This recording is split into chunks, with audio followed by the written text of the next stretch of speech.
Hi friends, ఈరోజు నేను fish curry తయారు చేయబోతున్నాను.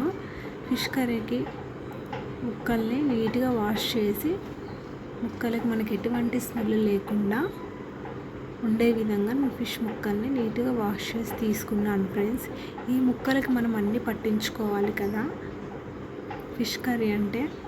కాబట్టి ఈ ముక్కలలో నేను ముందుగా సాల్ట్ వేసాను ఫ్రెండ్స్, కాకపోతే ఆ క్లిప్పు మిస్ అయింది. ఆ తర్వాత అల్లం వెల్లుల్లి పేస్ట్ వేసాను. ఆ తర్వాత 3 స్పూన్స్ కారం,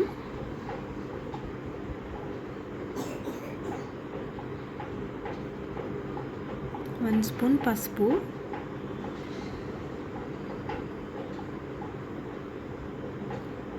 ఇవన్నీ ముక్కలకి పట్టే విధంగా కలుపుకోవాలి.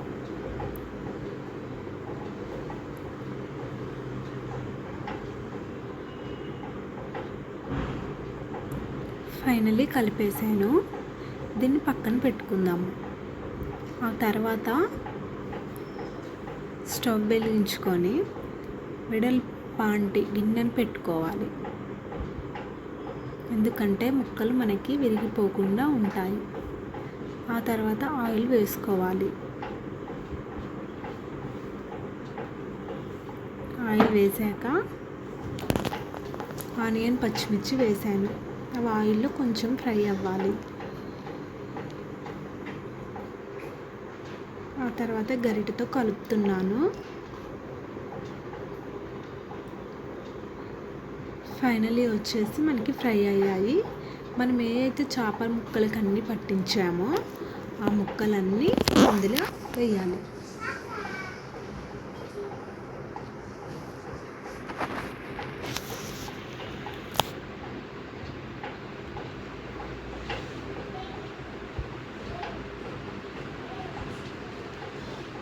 ఇందులో వేసేసాను.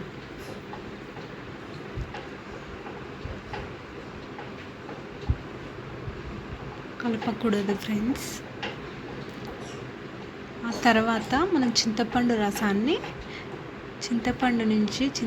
రసాన్ని మనం ముందే తీసి పెట్టుకున్నాము. ఈ రసాన్ని చేప ముక్కలలో పోసాను. ఆ తర్వాత చిటికెడు మెంతి పొడి వేయాలి. మెంతి పొడి వేయటం వల్ల ఫిష్ కర్రీ చాలా టేస్టీగా ఉంటుంది. చూడండి, ఫైనల్లీ మూత పెట్టి తీసాను. మళ్ళీ మూత పెట్టాను.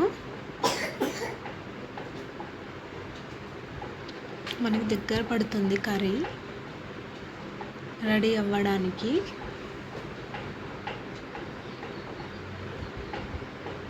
కలపకుండా నేను సైడ్ నుంచి అలా అంటున్నాను.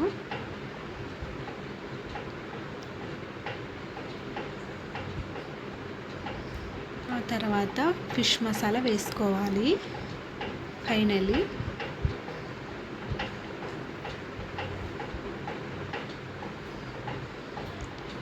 మనకి దగ్గర పడిపోయిందండి. ఫిష్ కర్రీ రెడీ అయిపోయింది.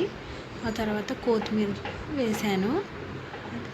వేసాను కాబట్టి ఒక 5 మినిట్స్ అలా మూత పెట్టాను. Finally fish curry ready. ఈ వీడియో కనుక మీకు నచ్చినట్లయితే ప్లీజ్ సబ్స్క్రైబ్ చేయండి ఫ్రెండ్స్.